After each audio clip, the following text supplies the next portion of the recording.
It was the year that I was able to perform athletically at a higher level than before. My career as a basketball player was promising. I can play for any college I want. I had my eyes set on BYU, and I had signed the acceptance letter for BYU. High school was out. We were excited to be out of school and that we had our diplomas and we can do whatever we want as teenagers. I stayed in Mesa for a couple of weeks and worked at odd jobs and getting ready to attend BYU. The air was full of excitement, and I thought that I would like to go home, back to the reservation and visit my family before I go on to college. A friend of mine called me up and said he was in Phoenix and will be going back to the reservation that evening. I asked if I can catch a ride with him. He told me that he was taking some of his friends with him, but I was welcome to catch a ride with them. That was good. I can save the money for the bus fare. They came to pick me up that evening, and I found out later that they were driving through Gallup, New Mexico, because one of the people we were traveling with was from there, and we dropped him off there.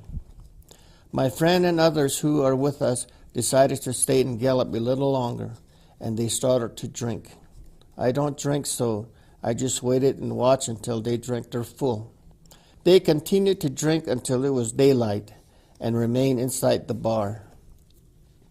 Finally, when we were ready to leave, it was in the afternoon.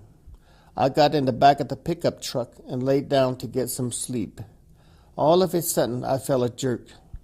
I got up and came to a standing position, and the vehicle went out of control and I was thrown out and landed onto the pavement with my legs going over my head. At the time, I didn't know I had injured my back. I got back up and ran to the truck. Everyone was okay. I didn't feel anything until I got back into the truck and laid down. My friends were drunk and they had almost hit an animal. That is why the jerk when hitting the shoulder of the road, and when they tried to get the vehicle back under control, I was thrown off the back of the truck. We drove until we found a highway patrol, and he was the one that saw the seriousness of my injury, and he took me to the hospital in Shiprock, New Mexico. At the hospital, I was put into a bed, and there was no treatment given. In the morning when I awoke and the doctors came to see me, he saw that I had injured my back. They x-rayed my back and saw the injury. They sent me to Albuquerque, New Mexico for further treatment. They took me to the operating room and did surgery on my back.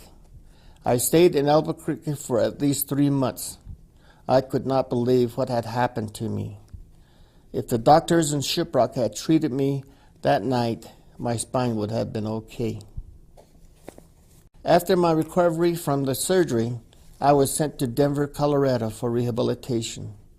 They taught me how to get dressed, how to get around in a wheelchair, how to drive, and how to do things that normal people do to survive and do it without difficulty.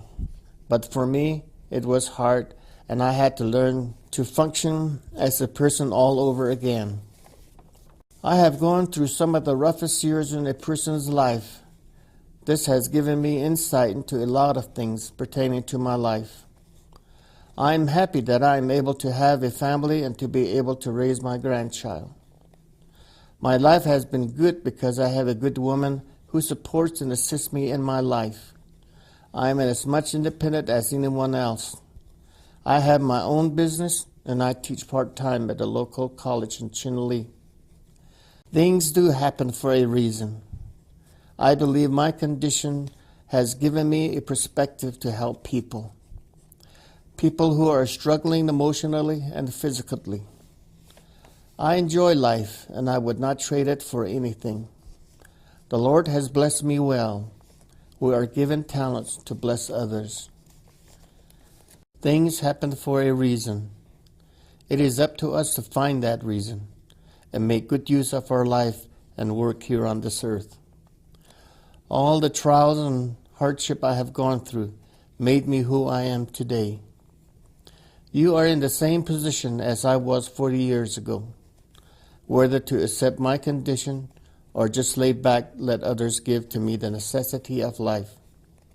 But I chose to build the path for myself and not let others dictate my destiny.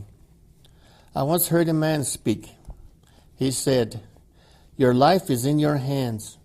It's what you want it to be. I made my life what I want it to be."